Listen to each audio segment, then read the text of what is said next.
Assalamualaikum warahmatullahi wabarakatuh. Salam sejahtera untuk kita semua.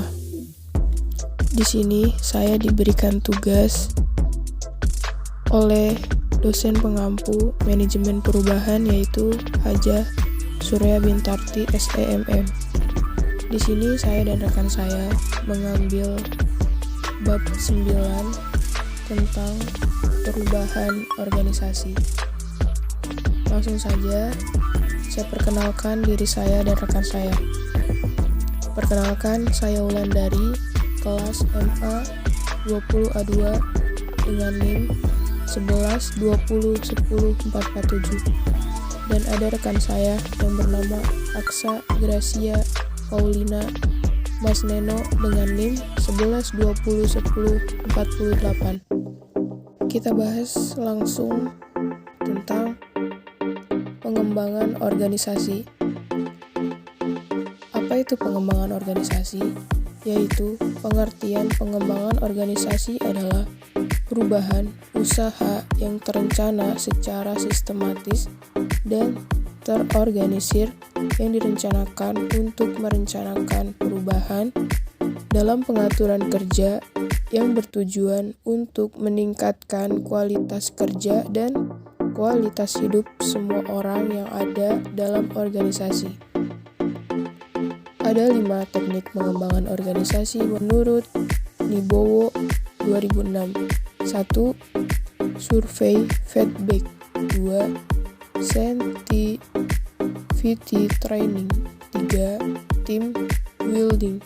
4. Quality of work life program. Dan yang kelima, manajemen by objective. Hal yang harus dipertimbangkan apabila organisasi mengejar perubahan besar-besaran, yaitu perubahan organisasi memerlukan perencanaan, manajemen, dan agen perubahan yang lebih baik untuk fokus pada intervensi bersegi banyak. Yang kedua, program perubahan dikaitkan dengan hasil jangka pendek dan jangka panjang.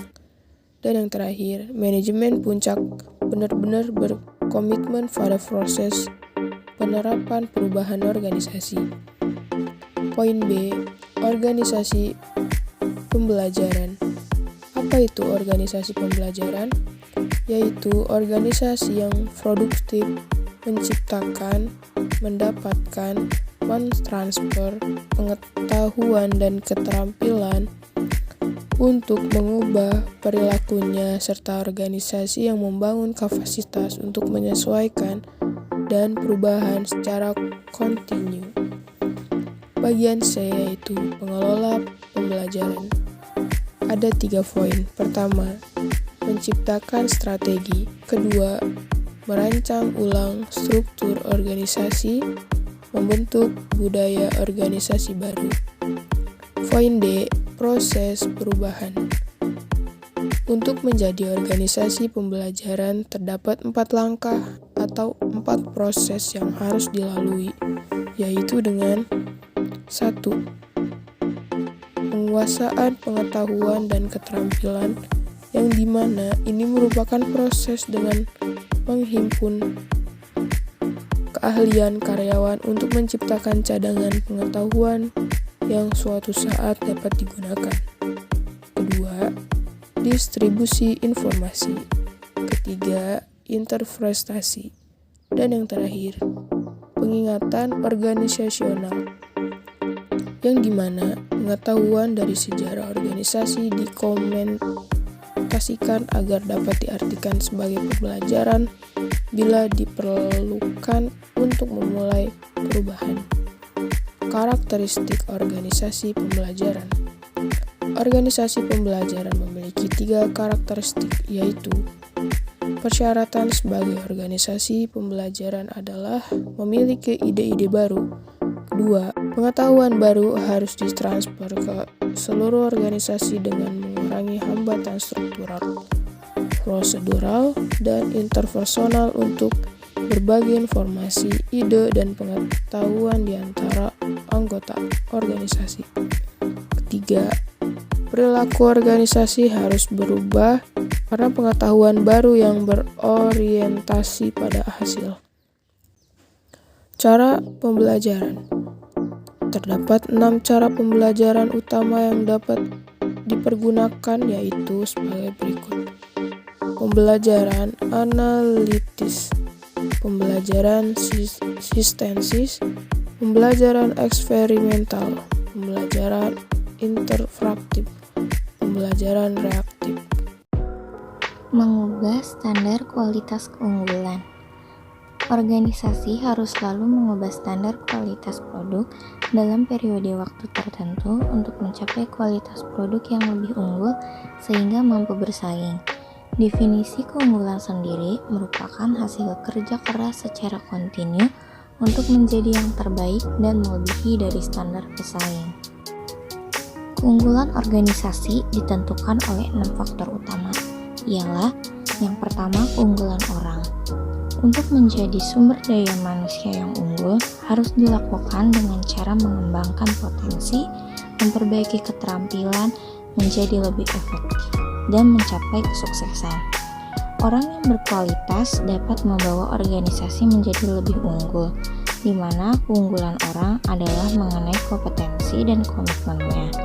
Di era digital saat ini, di mana perubahan berlangsung cepat, maka pengetahuan, keterampilan, dan pengalaman dapat disusut dengan cepat, sehingga harus mengembangkan organisasi pembelajaran di tempat kerja. Dengan mengembangkan keunggulan, orang akan mudah melakukan perubahan. Lalu keunggulan kebijakan. Keunggulan kebijakan adalah pemikiran strategis dan menetapkan arah yang tepat. Tidak hanya sekedar menguntungkan dan berhasil, tetapi juga mampu meningkatkan kinerja dalam jangka panjang. Keunggulan kebijakan memerlukan pemimpin yang bergerak di luar pemikiran operasional.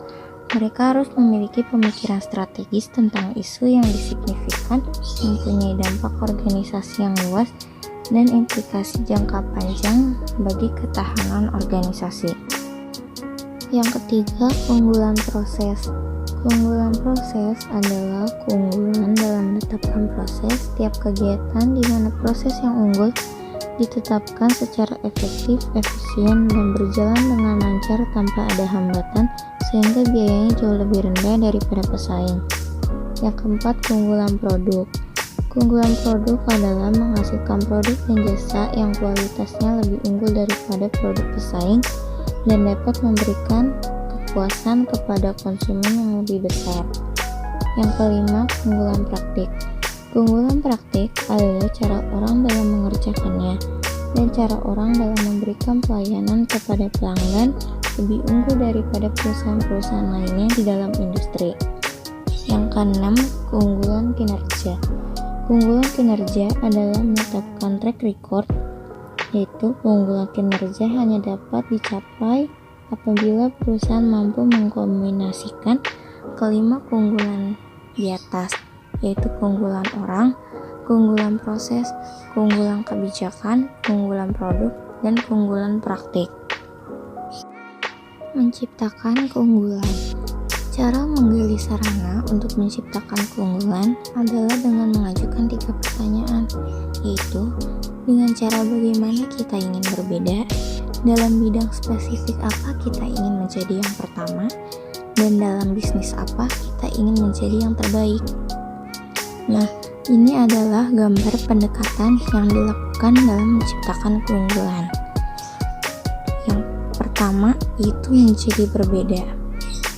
Sikap ini adalah yang menunjukkan untuk berusaha sekuat tenaga untuk menjadikan produk berbeda dari lainnya di mata konsumen. Perbedaan ini menarik, bernilai tinggi, dan cukup memaksa sehingga konsumen akan memilih produk atau jasa kita daripada yang lainnya. Menjadi yang pertama. Microsoft merupakan perusahaan pertama yang menciptakan standar software untuk aplikasi sistemnya. Dengan demikian, bagi konsumen yang meningkatkan biaya yang membuat mereka sulit melakukan pergeseran. Microsoft mendominasi pasar karena yang pertama dalam menciptakan sistem operasi komputer.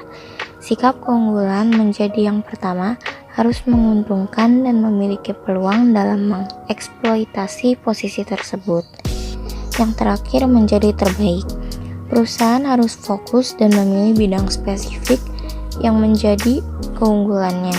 Sikap pada keunggulan adalah menentukan bidang di mana organisasi paling kuat dan konsentrasi kekuatan organisasinya melawan kelemahan pesaingnya. Konsentrasi membangun kekuatan organisasi dan menjadi terbaik di bidang tersebut. Cukup sekian presentasi atau penjelasan dari kelompok 9. Mohon maaf apabila ada kesalahan kata dan tutur kata yang tidak tersusun, kami mohon dimaafkan. Sekian dan terima kasih. Wabillahi taufiq wal hidayah. Wassalamualaikum warahmatullahi wabarakatuh.